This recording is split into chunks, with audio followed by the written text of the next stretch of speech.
So today we're going to be talking to an old friend of mine by the name of Jaeson Otjen, and he has a UFO experience that he would like to share with us. But before we get to that, I just wanted to mention that we have a new uh, merchandise page. And Swag. yeah, swag. And I'm going to drop a link to that. And if you like pop views and you like what we're doing, please check it out. We have coffee mugs there. We have t-shirts and hoodies and notebooks and travel mugs and I don't know. There's a whole bunch of different stuff, and it all has our Black Lotus logo on it. And so yeah, definitely check it out. If you like us, help support us. It'd be a huge help to us.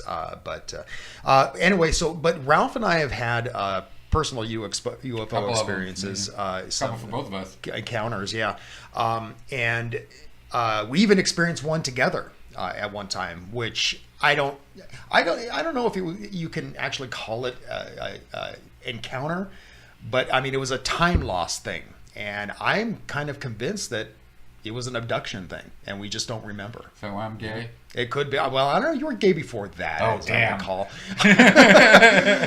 But anyway, but yeah. So anyway, we're going to be talking more about that on an upcoming program, and because it's going to be kind of in depth. But anyway, today it's going to be kind of just a quick show, and we're going to talk to Jaeson Otjen. So anyway, what do you say we get to the interview right about now? Yeah, I'm looking very much forward to this. I think it'll be a very cool experience hearing someone tell their story. Yeah, and you'll like Jaeson. He's a pretty cool guy. So anyway, folks, we're going to go right to it now.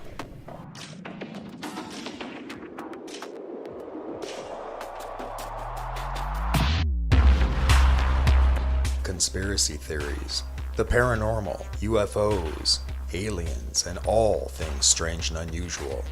This is Black Lotus. So, hey, Jaeson Otjen. It's been a long time, man. Jaeson and I go way back. We used to be co-workers at Canterbury Park when I lived in Minnesota. And you no longer even live in Minnesota anymore. You're up in Denver now. And yeah, so anyway, I just recently learned that Jaeson had a UFO experience, and he's here to talk with us about it today. So let's jump right into it, man. What happened with all this? So it was spring break 2002, my senior year. My mom and I were going on a road trip to California. We went through Oklahoma City, and then we were going down to Roswell, and we were going to cut over and head up to San Diego. And as we're coming into Roswell at like 2 a.m, we kind of noticed these weird, strange lights, these 3 orange lights in like a triangle pattern, and seemed to came out of nowhere. But we noticed it, thought it was weird, so we decided to keep an eye on it. And about 20 minutes after we noticed it, and it wasn't moving, it was just kind of hovering there on the horizon. About 20 minutes after we noticed it, we noticed 2 white lights coming from either side of it, kind of converging on it. And as the white lights got closer to this object, it kind of hovered back and forth a little bit, did one of these, and then shot straight up and disappeared. Really? Yeah, and the white lights continued on their path, and they kind of circled around where this object was, and they circled around for about 5-10 minutes, and then went back to their respective bases, I'm assuming, because they came in pretty hot. So you think that they were possibly Air Force jets that were coming after at the white lights, right? Yeah. I mean, to me, it seemed like this UFO was kind of hovering over some area over Area 51, and they scrambled jets to kind of get it out of there, kind of intercept it. So this was near Area 51 here in Nevada, or was it near? I thought you had told me it was toward Roswell. It was Roswell. I'm sorry. Yeah. Okay. Yeah. As we were heading into Roswell, Highway 70. There's at 2 a.m. There's no street lights, no other cars. It was just us on this road, so it was kind of creepy at that. And then yeah, like I said, we noticed this object kind of floating there. So The object itself, as you described it to me, it was three orange lights, and they almost formed a triangle. Yeah, yeah, exactly. And the weird thing about that is the next day after we got to Roswell, like 4 in the morning, we went to the Roswell Museum, their UFO museum or Area 51 museum or whatever's there, and one of the displays was a bunch of lights that people had taken pictures of that hadn't gotten any good response from the government as to what they were. And sure as shit, one of them was these 3 orange lights in a triangle pattern. Really? Yeah, so that's kind of why I assume it was a UFO.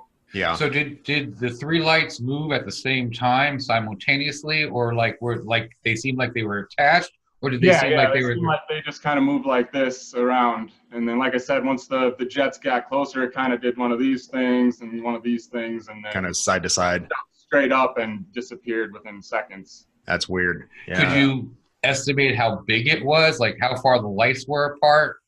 I mean, this was on the horizon, I'd say.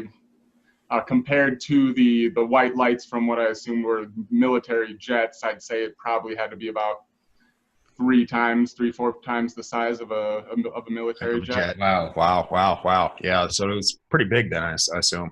Yeah.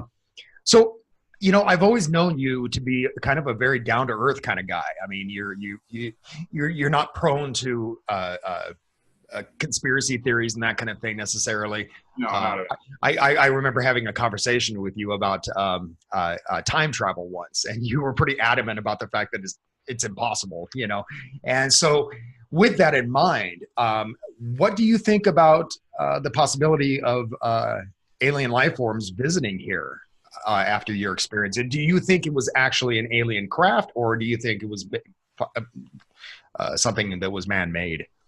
I mean, I personally think it was some kind of alien craft, and I mean, who's to say that their technology is in far advanced past where ours is, and they may have solved those equations for light speed travel and that kind of thing. So I wouldn't put it past it that it was an actual alien life form checking out something in the desert there. Yeah. I've been to that Roswell UFO museum myself, and on the way out to Vegas, when my wife and I moved out here, we stopped by there, and I was first of all, I wasn't very impressed by Roswell at all, but I thought the museum was pretty interesting, though, and how they described what happened in Roswell, and they had the government's explanation behind the whole thing when they had the test dummies there, and they had one of those there, but yeah, I thought the museum was pretty interesting. I wasn't crazy about Roswell. I thought it was pretty hokey myself, but yeah. And then after we left, I didn't know if it was some kind of Roswell publicity kind of thing where they did some weird light show at night. Oh. And I looked online to try to find something about that, and I never came across anything of the sort. Yeah. Like I said, I'm pretty down to earth. If I don't see it, I don't necessarily, believe in it. But that was one experience I was able to see and kind of and experience. So. Do you find yourself looking up in the sky more often now and looking? Oh yeah, every time we go camping, I always got my eyes to the sky, and we're in the mountains and you can see everything, I mean, you see the satellites going by, but I haven't seen any other kind of UFO crafts or anything like that. Yeah. Ralph and I both had experiences with UFOs and different kinds of encounters and that kind of thing. And I was really kind of surprised to hear that you had an experience yourself. Yeah. Like I said, I wouldn't have believed it if I didn't see it myself, Yeah.